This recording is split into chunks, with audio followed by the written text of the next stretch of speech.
Unit 4, Alimentation. The general topic is food, and the particular focus is on different ways of forming questions and asking for information, how to make a point clearly by emphasizing certain words, and the use of the conditional tense to get across the idea of would and could. Now, the conversations. Conversation 1. Nous voilà de retour à la Thomasine, dans la cuisine cette fois. C'est là que Christian et ses amis font tous leurs repas, en n'utilisant que des légumes, des fruits et des céréales, bien sûr. Aujourd'hui, c'est le jour de la soupe, et c'est Patrice qui est chargé de la préparer. Bon, alors, la première pièce, là, il y a Patrice, là, un des cuistots. Qu'est-ce que vous faites, Patrice? Je prépare les soupes pour ce soir. Les soupes de légumes pour le repas du soir. Qu'est-ce qu'il y a dans vos soupes? Des légumes essentiellement, des poireaux, des carottes, des navets, tout ce qu'on peut trouver dans notre jardin en culture biologique. Voilà, et puis de l'eau, des assaisonnements, du gingembre, du sel, du tamari, des choses comme ça. Ça vous prend combien de temps pour préparer de la soupe pour 40 personnes? Alors, c'est difficile à dire parce qu'en général on prépare ça globalement, c'est-à-dire donc avec le repas du midi et les autres repas. Mais il faut compter quand même une bonne heure, hein, avec l'épluche, la cuisson 1h30 même. La moulinée après, la rectifier. Qu'est-ce que ça veut dire rectifier? C'est-à-dire rectifier l'assaisonnement, goûter si c'est assez salé, s'il faut y rajouter un petit peu de gingembre, ou une pincée de poivre, ou un peu d'herbe de Provence pour parfumer le tout, quoi. Voilà. Conversation 2. Pendant que Patrice s'occupe de la soupe pour le dîner, Odile, la femme de Christian, fait cuire quelque chose pour le déjeuner. Et, chose étonnante, la recette lui vient d'Angleterre. Vraiment, qui aurait cru que les Anglais pouvaient influencer la cuisine française? Bon, on continue. Alors ici, c'est une deuxième pièce qui fait partie aussi de la cuisine. Alors là, on rencontre Odile, mon épouse, et c'est elle qui supervise tout ce qui est alimentation à la Thomasine. Hein. On pourrait dire diététique? Si on veut, mais on préférerait dire alimentation naturelle, normale. Parce que la diététique, c'est pour les gens malades. Ici, nous sommes tous en bonne santé. Grâce justement à ce que nous mangeons. Qu'est-ce que vous êtes en train de faire, là? Alors là, je suis en train de faire cuire ce qu'on appelle du boulgour. Vous pouvez nous dire comment ça s'écrit? Alors, B-O-U-L-G-O-U-R, boulgour. Voilà, alors le boulgour, c'est du blé qui a été pré-cuit et qui est concassé et ensuite séché. C'est comme cela qu'il est conservé. Pour le faire cuire, il suffit de le mettre dans de l'eau bouillante et on le laisse gonfler. Boulgour, vous savez d'où ça vient? C'est d'origine nord-africaine. Au fond de cette casserole, il y a quelque chose qui m'a l'air d'être bien appétissant, là. Qu'est-ce que c'est? Alors, c'est une sauce. Et dedans, il y a des raisins secs, des oignons et des algues. C'est un peu bizarre, non? Oui, mais moi, j'aime beaucoup. Et cette recette, je l'ai découverte en Angleterre, parce que j'ai passé 9 mois au pair en Angleterre. Et j'ai gardé cette recette, et maintenant, je l'utilise beaucoup ici, et tout le monde se régale. Conversation 3. Patrice s'occupe des soupes, Odile du boulgour. À la Thomasine, chacun participe aux tâches matérielles. Et dehors, sur un tableau, il y a la liste des habitants de la ferme, avec, en face du nom de chacun, la tâche qui lui a été attribuée ce jour-là. Aujourd'hui, on peut lire sur le tableau « Michel, tisane ». Mais qu'est-ce que ça veut dire exactement? Michel s'occupe des infusions. Vous pouvez nous dire ce que c'est une infusion? Les infusions, c'est... moi, je dirais tisane, c'est-à-dire il cueille des plantes, et il les fait infuser dans de l'eau bouillante, puis il nous sert ça après les repas, et le matin, aussi pour le petit déjeuner. Vous n'avez pas de café? Non, pas de café. C'est anti-écologique. Et c'est pas très bon pour la santé. Hein? Ça vient de très loin. La nourriture écologique, c'est tout à fait autre chose. Ça veut dire qu'il faut mettre le moins d'espace et de temps possible entre ce que la terre produit et ce que la bouche mange. Alors, on fait un liquide noir qui ressemble à du café, qui est savoureux et qui est à base des céréales européennes qu'on produit ici. Conversation 4. Les organisateurs de la Thomasine ne sont pas les seuls. Le docteur Cambon aussi croit aux bienfaits d'un régime alimentaire sain et équilibré. Malheureusement, comme il le fait remarquer, il est très difficile de nos jours de trouver des produits vraiment naturels. Tout le monde n'a pas de jardin biologique comme à la Thomasine. Malheureusement, actuellement, nous ne disposons pas d'aliments de première qualité, pour plusieurs raisons, notamment par le fait que les aliments sont poussés, c'est-à-dire, je pense qu'ils poussent trop vite et ils n'ont pas le temps d'assimiler les éléments essentiels. Par ailleurs, il y a tous les produits de traitement qui interviennent dans la qualité de l'aliment et il peut y avoir un effet de toxicité. Il faut savoir que dans une pomme, il peut y avoir jusqu'à 18 traitements. Je tiens cela d'un expert. C'est inquiétant. Il vaut mieux l'ignorer. Alors on mangera plus de pommes, si j'ai bien compris. Si, mais au lieu de manger une pomme, il faut en manger 4. Oui, mais... C'est-à-dire il faut les peler largement et dénoyauter au maximum. Il y a l'aspect qualitatif, donc, dont nous venons de parler, mais il y a aussi l'aspect quantitatif. Les gens se goinfrent moins tout de même. Je pense que les gros repas que l'on faisait autrefois deviennent de plus en plus rares. L'alcool aussi est moins consommé, à tel point que nos viticulteurs commencent à avoir de sérieux problèmes, au moins en ce qui concerne le vin de consommation courante. Je crois que les Anglais commencent à s'intéresser au vin, mais ils nous rendent bien service. Vous êtes médecin, vous connaissez donc les bienfaits et les méfaits d'une bonne alimentation ou d'une mauvaise alimentation. Est-ce que vous servez de vos connaissances pour manger sainement? Du fait que je suis médecin, je peux dire aux gens, faites ce que je dis, ne faites pas ce que je fais. Hein? Tout de même, en ce qui concerne la viande, nous en consommons raisonnablement, je crois. L'alcool, je n'en consomme absolument pas. Maman en consomme un petit peu plus, elle.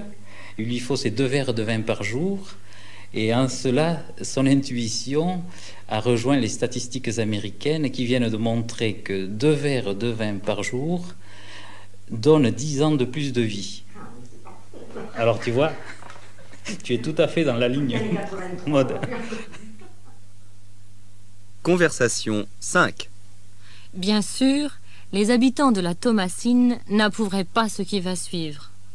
Mais après tout, il ne suffit pas de manger sainement. L'essentiel, c'est d'apprécier ce qu'on mange. Alors, si la recette du boulgour ne vous a pas enthousiasmé, pourquoi ne pas essayer cette recette de bœuf bourguignon qui nous a été donnée par des gastronomes lyonnais? Et surtout, n'oubliez pas le jeu de boules, car c'est un ingrédient indispensable si vous voulez réussir votre plat. Vous faites très bien la cuisine, nous a-t-on dit, surtout un bœuf bourguignon. Vous pouvez nous donner la recette? Vous préférez pas emmener les restes? Ah ben on pourrait, mais on aimerait bien aussi avoir un peu la recette, ça serait pas mal. Alors, vous prenez du bœuf, vous le faites revenir avec les petits oignons. Pourquoi il était parti? Vous rajoutez du vin rouge, et puis des carottes, et puis vous allez jouer aux boules pendant que ça cuit. Et quand vous avez perdu aux boules, vous revenez, et le bœuf bourguignon est extra. Mais alors là, il faudrait peut-être préciser, c'est la pétanque ou la lyonnaise? Nous sommes des Lyonnais, mais nous jouons à la pétanque. Et la recette n'est pas du tout altérée par ce changement de jeu de boules? Ah, je pense pas. Exercice. Prononciation. Comment ça s'écrit? Comment ça s'écrit? Du pain, du vin, je vais bien. Du pain, du vin, je vais bien. Vous faites la soupe quand? Vous faites la soupe quand? Vous êtes lyonnais, non? Vous êtes lyonnais, non? Et toi, tu fais de la planche à voile?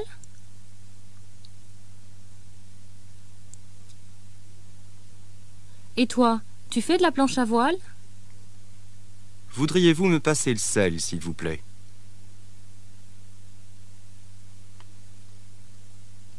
Voudriez-vous me passer le sel, s'il vous plaît? Exercice numéro 2. Mise en situation. The nearest beach to the town where you're spending your holiday is la plage de la Jetée. You discuss the pros and cons of going there.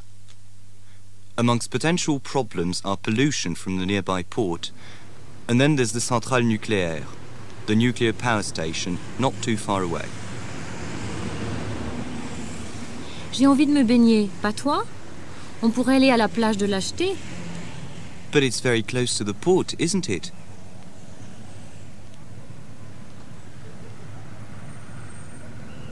Mais c'est tout près du port, non? Oh, ne t'inquiète pas. J'y suis déjà allée et c'est pas pollué du tout. I'm not sure about that. And what about the nuclear power station?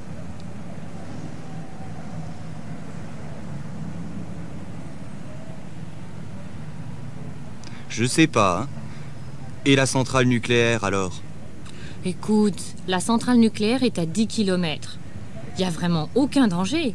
Je t'assure qu'à la Jetée, la plage est très propre. Je m'y baigne tous les matins. Say yes, but she was ill all last winter, wasn't she?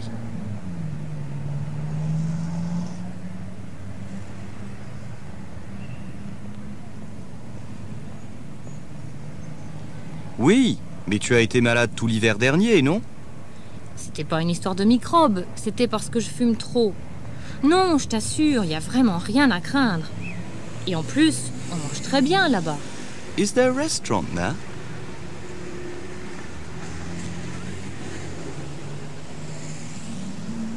Ah bon? Il y a un restaurant là-bas?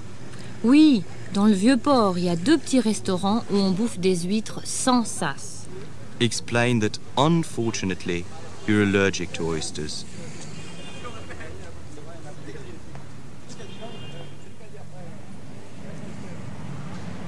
Malheureusement, je suis allergique aux huîtres. You ate some once, and you came out in red blotches.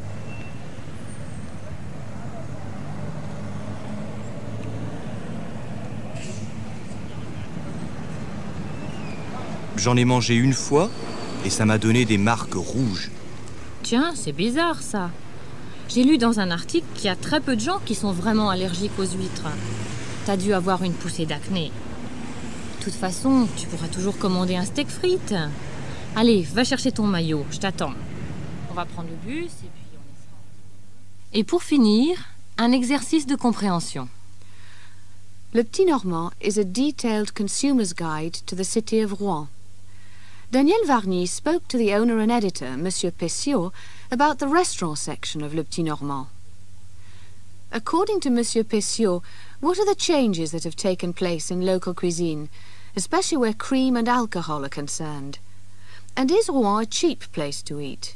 Les restaurants ont suivi l'augmentation générale des prix en France. Ce qui est certain, hein, c'est qu'il y a eu beaucoup de changements depuis 8 ans à la direction des restaurants. Il y a eu les gens, beaucoup sont partis, mais beaucoup sont arrivés. Il y a eu la création de pas mal d'établissements nouveaux qui ont rajeuni complètement la cuisine. Avant, on avait des cuisines très lourdes, avec des sauces très lourdes, tout ça, de l'alcool, on avait des flambages, des flambés au calvados.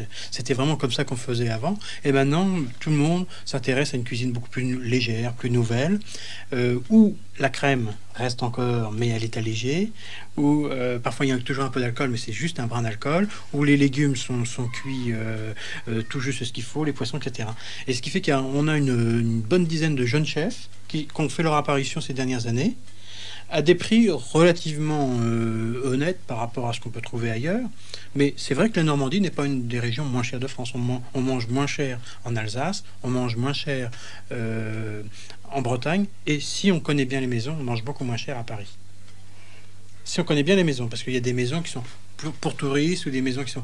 À partir du moment où des maisons sont référencées dans des guides comme le Michelin ou Goemio, des guides gastronomiques, ils ont tendance un petit peu à élever leur prix, parce que ça leur amène une clientèle importante. Et donc, alors qu'en campagne, quand les gens sont un peu moins connus, ils sont obligés de servir à la fois une clientèle de tourisme, et puis les gens du coin qui, eux, ne peuvent pas se payer des prix parisiens. The answers. There's still cream and alcohol in the cooking, but a lot less of it. La crème reste encore, mais elle est allégée. Il y a toujours un peu d'alcool, mais c'est juste un brin d'alcool. And as for the prices, well, Normandy is not one of the cheapest regions of France to eat in. For instance, Alsace and Brittany are cheaper.